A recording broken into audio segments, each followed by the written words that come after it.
क्या तुमने कभी सोचा है उन कहानियों के बारे में जो सिर्फ हवा में फुसफुसाती हैं? एक ऐसी दुनिया जहां समय की धारा उल्टी बहती है और सितारों की रोशनी में छिपे हैं सदियों पुराने राज।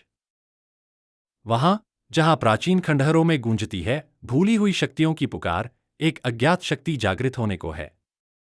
यह सिर्फ एक कहानी नहीं, बल्कि एक आह्वान है उस नियति का जो तुम्हें अपनी ओर खींच रही है। क्या तुम तैयार हो उस यात्रा के लिए जहां हर मोड़ पर इंतजार कर रहा है एक नया रहस्य? जहां तुम्हारी पहचान ही सबसे बड़ा हथियार बन सकती है। यह सिर्फ एक शुरुआत है उस गाथा की जो अभी लिखी जानी बाकी है। कहानी शुरू होती है आरव नामक एक साधारण से दिखने वाले लड़के से जो एक छोटे से गांव में रहता है। आरव को हमेशा से अजीब सपने आते हैं। सपनों में वह खुद को एक ऐसे शहर में देखता है जहां समय उल्टा चलता है, लोग अंधेरे में चमकते हैं और हर गली में रहस्य बिखरे हैं। गांव के बाहर एक प्राचीन खंडहर है जिसके बारे में कहा जाता है कि वहां कोई अदृश्य शक्ति सो रही है। एक दिन एक रहस्यमयी लड़की माया गांव में आती है। उसकी आंखों में सितारों की चमक है और वह आरव को बताती है कि उसकी किस्मत इस अदृश्य दुनिया से जुड़ी है। माया खुद भी उस दुनिया से भागकर आई है और अब उसे वापस लौटना है, क्योंकि वहां एक प्राचीन शक्ति जागने वाली है जो दोनों दुनियाओं को तबाह कर सकती है। अध्याय 2 नियति का द्वार। आरव और माया दोनों खंडहर की ओर बढ़ते हैं। रास्ते में उन्हें विचित्र प्राणी मिलते हैं, कुछ दोस्त कुछ दुश्मन। खंडहर के भीतर एक जादुई द्वार खुलता है जो उन्हें अदृश्य दुनिया में ले जाता है।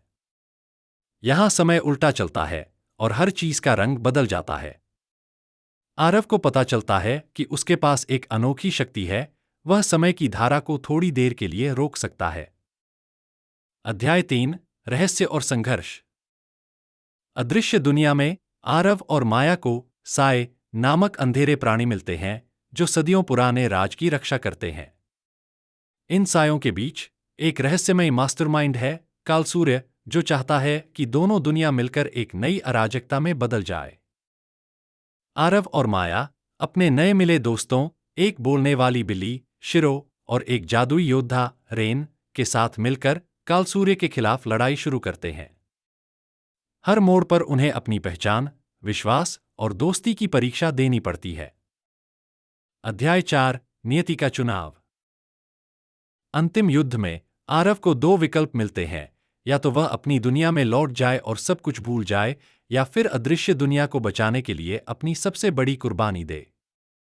माया उसे बताती है कि असली शक्ति उसकी पहचान में है और उसे अपनी नियति को खुद चुनना होगा। अध्याय 5 नई शुरुआत। आरव अपनी पहचान और शक्ति को स्वीकार करता है। वह कालसूर्य को हराकर दोनों दुनियाओं को जोड़ने वाला पुल बन जाता है।